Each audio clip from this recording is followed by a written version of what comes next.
Miss Sale, it is one thing to provide summer babysitting services for an abandoned child. It is quite another to do so for a child who suffers from hallucinations and or is a shameless liar.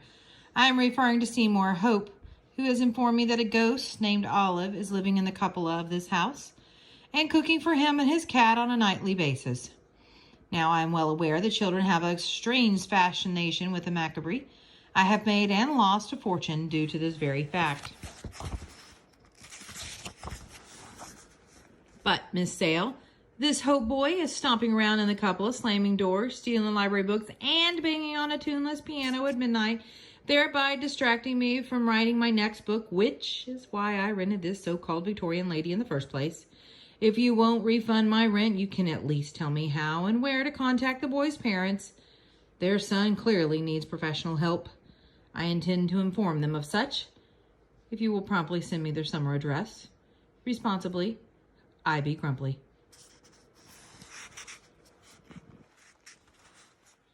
Dear Mr. Grumpy, I do have an address for Les and Diane Hope. In fact, I'm the only person who knows where they are during their lecture tour, but I'm afraid I can't share that information with you. I'm under strict orders not to contact them unless I have a buyer for their house.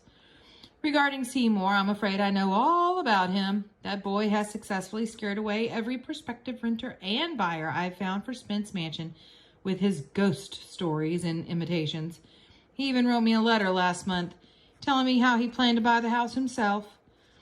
Quote, I happen to like living here with Olive, Seymour wrote.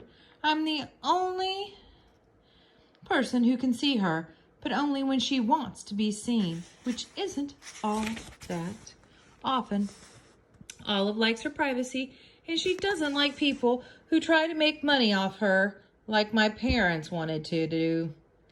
Of course, Seymour needs professional help, but I'm afraid I can't share his parents' summer address with you, unless you're interested in buying Spence Mansion. If so, I'd be happy to put you in touch with Les and Diane Hope.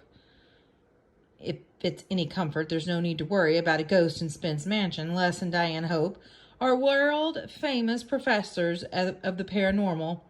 They bought the house at 43 Old Cemetery Road, actually hoping to find a ghost, but couldn't. What they discovered instead was that their son was even more delusional than they thought. Now, can you understand why Professor Les and Diane Hope didn't want their son to go to Europe with them? He's a very sick boy, and his silly shenanigans threaten to undermine his parents' research findings, not to mention my ability to sell Spence Mansion. Sincerely, Anita Sale. P.S. How's the book coming along? I hope it's not unlucky to write the 13th book in a series. Me? Oh, Miss Sale. Me interested in buying this old red trip? I hardly think so. Nor am I frightened by schoolyard rumors and or cheap imitations of ghosts. Why? For the simple reason, Miss Sale, there are no such thing as ghosts. Your staggering unwillingness to be of assistance isn't matched only by your stultifying ignorance. I.B. Grumpy. P.S. Only illiterate imbeciles such as yourself believe in black magic and unlucky numbers. For your information, and despite the abysmal conditions under which I am working, the book is coming along just fine. I shall resume my work on it as soon as I post this letter. He's always just getting ready to work on it, isn't he? Oh, here's the book again. Chapter 1. Let's see if he's changed it. The house was old and creaky. Had he known exactly how old and creaky, Bartholomew Brown would never have rented it for the summer.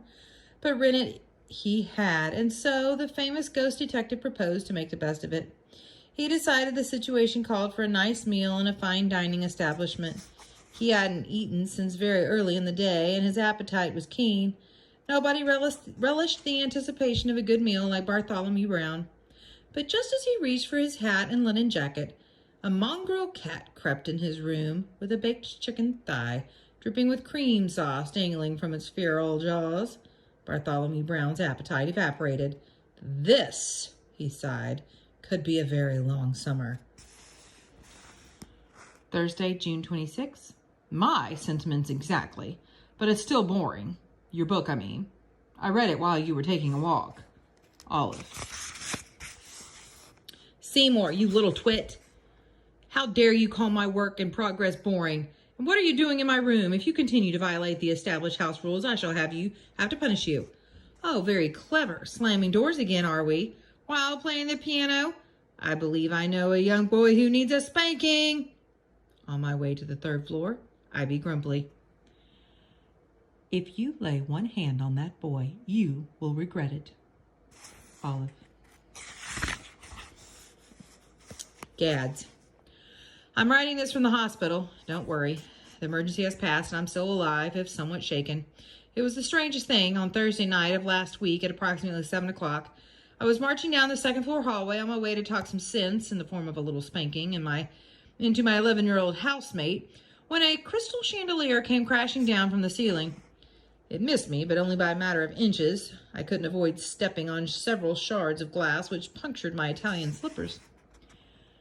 Hence the 4 stitches in my left foot and 6 stitches in my right. But here's the oddest part. Minutes before this happened, the boy who's still trying to scare me with his ghost imitations slipped a note under my door telling me that I would regret laying as much as one hand on him. That is, I think it was the boy. I didn't actually see him slip the note under my door, or even write it, for that matter. If I didn't know better, I might think, never mind. This whole situation is completely preposterous, and yes, I intend to weave it all into the book if I can just get a little peace and quiet so that I can write. No need to respond to those letter gads. I just needed someone to talk to. I feel better already. I shall be back at work on the book as soon as I am released from the hospital. With confidence and only a slight limp, Ignatius. There he is. Hi, Olive. Nice job getting rid of Mr. Grumpy. Seymour. This is Mr. Grumpy on his last day here. I gotta change hands here. Hold on.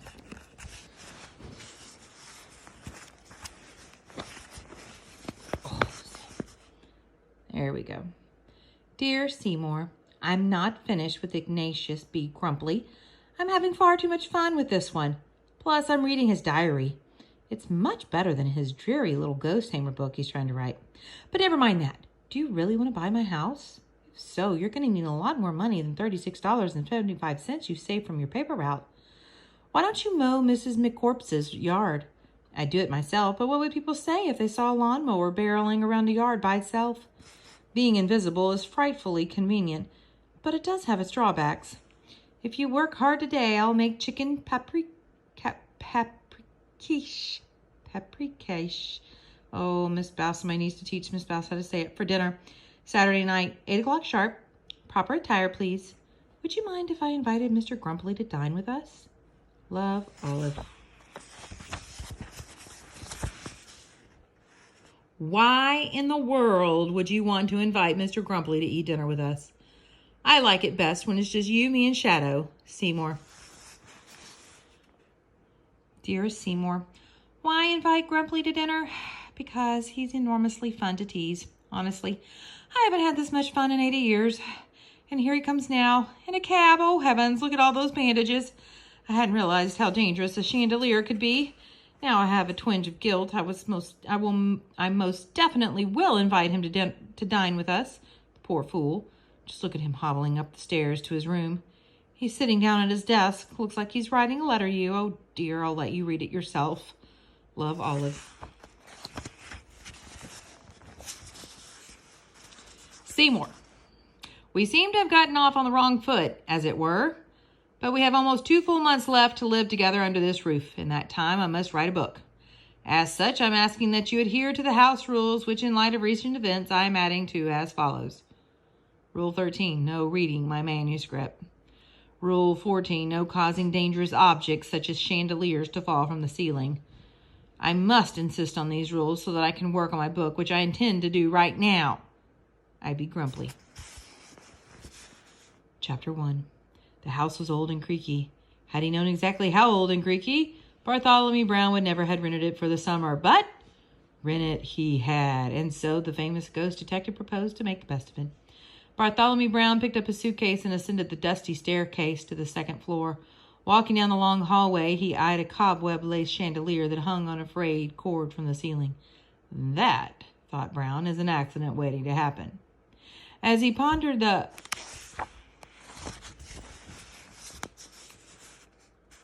You fell asleep at your computer. I hope you don't mind that I carried you to bed and tucked you in. And about the chandelier, I apologize. It's been a long time since I've tackled something quite so dramatic.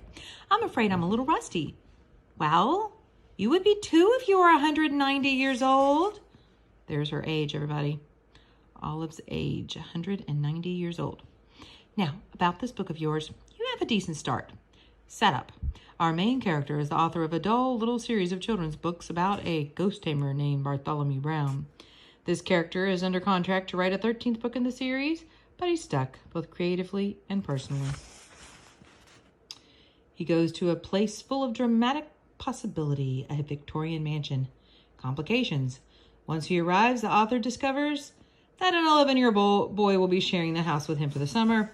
The house is haunted by a real ghost who happens to be a better writer than our main character, even if she has a short temper. Again, sorry about the chandelier. But don't you see, Ignatius? Therein lies our conflict, which is at the heart of any good story. Now, as I see it, the setting and relationships must connect, the mood must change. But first I ask myself, whose story is this? Bartholomew Brown's? I think not. I do not care about him as a character, not really. He's too flat, too stiff, completely unbelievable. What about the self-absorbed author who's writing about Brown? Does this story involve him? Maybe. Or is it the glamorous ghost story? And where does the boy fit in? All mildly interesting, but not as intriguing as this. What will it take for our main character, the crotchety old writer, to believe in the ghost? Would an encounter help? Let's just have a lovely dinner on Saturday night, shall we? You know, Ignatius, if you ever bothered to get to know an actual ghost, you'd realize that we can't be tamed like a dolphin or a circus lion. Just trying to be helpful. Olive, P.S. Oh, and happy Independence Day. Apologies in advance if I awaken you by shooting a few fireworks off the roof. Change hands again. Hold on. Seymour, you are a clever boy. Of that there is no doubt, and I give you credit for trying to run me out of this house with your ghost imitations. But the very notion of you reading my work in progress and shooting fireworks off the roof all night long while I'm trying to sleep is intolerable.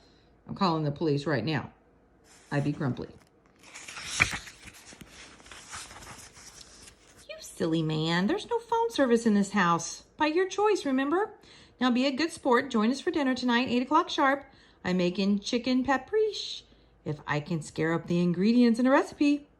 From the cupola, Olive. I'm going to stop right there.